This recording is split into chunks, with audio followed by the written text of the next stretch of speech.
بسم الله الرحمن الرحيم. متتبعي وقت الشيفي، نحن الآن في دوار تونزة تابع لجماعة ولاد فارس، دائرة بن حمد الجنوبية، عمالة إقليم سطات. عندنا واحد المباشر، من خلاله غنبثوا هذا المباشر لواحد واحد من الساكنة ديال دوار تونزة.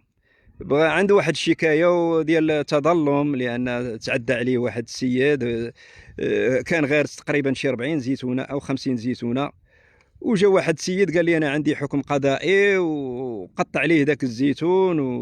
ويعني ما حضروا لا مسؤولين، ما حضروا رجال الدراك، ما حضروا رجال السلطه من القياده، يعني دار شرع يده. تفضل الاخ وقلنا الاسم ديالك، قدمنا الاسم ديالك. محمد دوار تونزة. هاد السيد جاوني جدارم قال لي يوم الحد، قالوا لي عاود تكلم المحكمة، قلت لي واخا سيدي مرحبا. جاو وشاف حالهم الاثنين، مشيت عندهم قيدوا اللي قيدوا، قالوا لي غدا الصباح مع 9 تكون في المحكمة. قلت لي مرحبا. فعلا مشيت انا ولدي على موطور، مشينا صباحنا في المحكمة. دخلونا سيدي البيرو، سدوا عليا تماك اللي تقرب الشمس تغطس، ما دزنا لا في جلسة لا والو. انا والله المهم سيدي طلعونا، سدوا عليك بوحدك في ديك القاعه، ما كاين معك حتى شي واحد؟ كاين هو تا هو هذاك، كاين هذاك السيد اللي مداعي انت وياه. اي طلعونا سيدي البيرو الهوق عند الوكيل، لحقنا عندو، قال لك سيدي بغيتكم تصالح تا وهذا وتسلم لي الارض ديالو. قلت يا ودي الارض ديالو راه جموعيه، راه ماشي ملك، ماشي تيتر. هذا الاراضي سلاليه. سلاليه يعني ماشي في الملك ديالو ولا ملكيه ديالو ولا. انا ساكن 70 سنه هنا تقريبا. والدي ساكنين قبل عالم الله. يعني الوالد ديالك كان كيتصرف في هذه الارض؟ لا كان يتصرف وقال لي خلى لينا هاد الزريبه. عندك شهود جيران عارف؟ موجودين، كلشي موجود.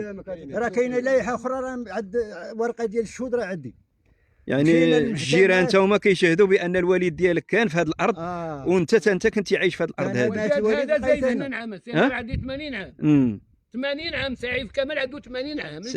سعيف كمال التجار هذا السيد هذا؟ جارو بن عمي وجاري.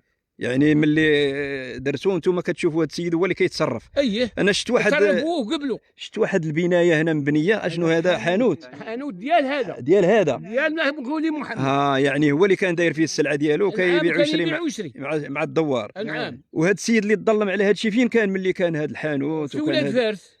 يعني قدام 3 ولاد فارس. هو كيسكن في ولاد عثمان، كيسكن في ولاد عثمان، بعيد منا بشي 17 كيلومتر باش بعيد منا. داوني يا سيدي المحكمه، سدوا عليا، تقرب اللي يروح ما دزنا في جلسه لا والو، سادين علينا تقربت الشمس. بلغوه بحكم من الصباح ديال قربت الشمس تغطس. طلعوني عند الوكيل، لحقت عندو، السلام عليكم. قال لي يا سيدي غادي تسني لهذا خينا الارض ديالو. قلت يا ودي راه الارض راه جموع، واخا نسني عليها انا راه ما دياليش، لان لا هو راه ديال الجموع، ديال المخزن. ولكن انت اللي كتصرف فيها ماشي هو. انا راه 70 عام وانا نتصرف هنا. يالو سنيت ليه في الحقيقه، سنيت ليه. الصباح جاب مع 2 خدامه ودخل 3 من هنا وجاب الفيسان. ولكن على سينيتي ليه؟ شنو قال لك؟ بس شنو قال لك الوكيل باش سنيتي ليه؟ ولكن شنو السبب تا سينيتي؟ قلت لك سينيت على الارض، قال لي ديالو. قال لك سيني على الارض ولا سيني على الحبس؟ لا قال لي سيني على الارض، لما بغيتيش غنصيفطوك 6 شهور ديال الحبس. ولكن هذا باش هدوني انا، بلا حكم قضائي، بلا حتى حاجه، ما عطاوك حتى ورقه والو، ما يعطيني عام كل ما تسدي عليه، ما دزنا لا في جلسه لا والو. قال لك تسني على الارض المولاها ولا تسني على 6 شهور على اللي بغيتي. انا ضايقني الحبس، تسجلت. قلت يا ودي نسني على انت خفتي سنيتي لي على هذه، قلتي ما نمشيش للحبس وصافي. سنيت عليها. يعني ارض الجموع راه كيبثوا فيها النواب والقايد. ما كاينش، يعني ما عندناش غاشي. لو النواب اتصلتوا بالنواب شفتوهم؟ عندنا 3 شاهدين لينا من صالحك نتايا. من صالحه. وسنيت ليه الصباح، جاب الفيسان وجاب الخدامه. لحقت عليه هنا، قلت له اش كدير؟ قال لي راه جيت امر من عند الجدارميه ومن المحكمه من عند الوكيل. ما قلتيش لي سلم لي ذاك الامر؟ ما قلتش لي. لا ما كاين حتى امر.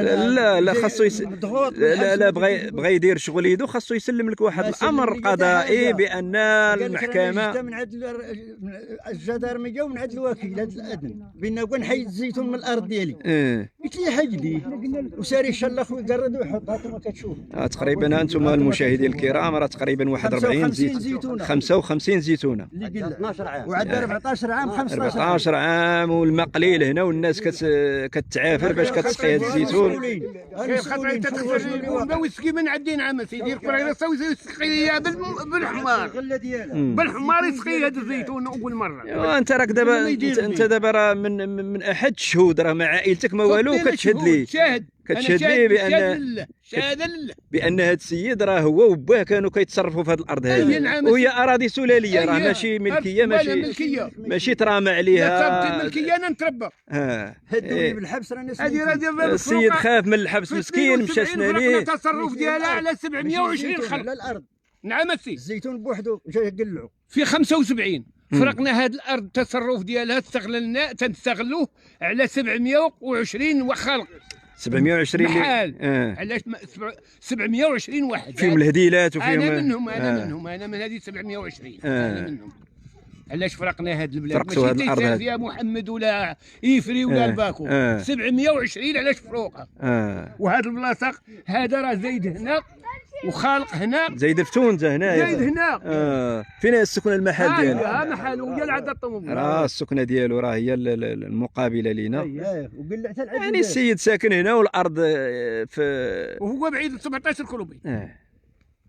يعني هو ما ساكنش في هذه المنطقه. ما ساكنش في هذه المنطقه. ايوا كنتمناو من المسؤولين ديال المنطقه ديال ولاد فارس لا من الدرك الملكي ولا من قياده ولاد فارس باش يحاولوا ياخذوا الشكايه ديال هذا المواطن بعين الاعتبار ويشوفوا التظلم اللي داير ليه هذا السيد.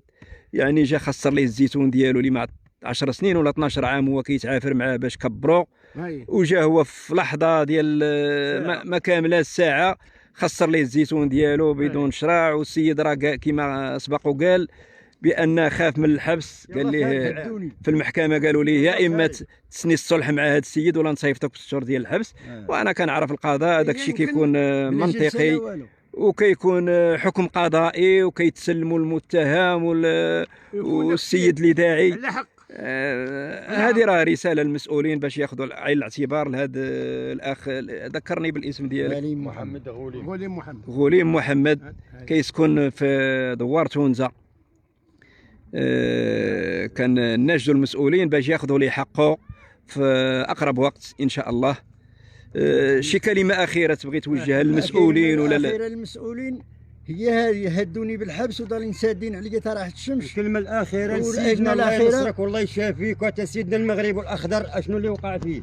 البارح عيطوا لي الجدارميه الزيتون وباقي المغرب والاخضر هكا تشوفها سيدنا شنو وقع في ارض الجموع السلاليه. البارح عيطوا لي الجدارميه ثاني قال لك تجي عندنا راه عندك شكايه قديمه مع هذا.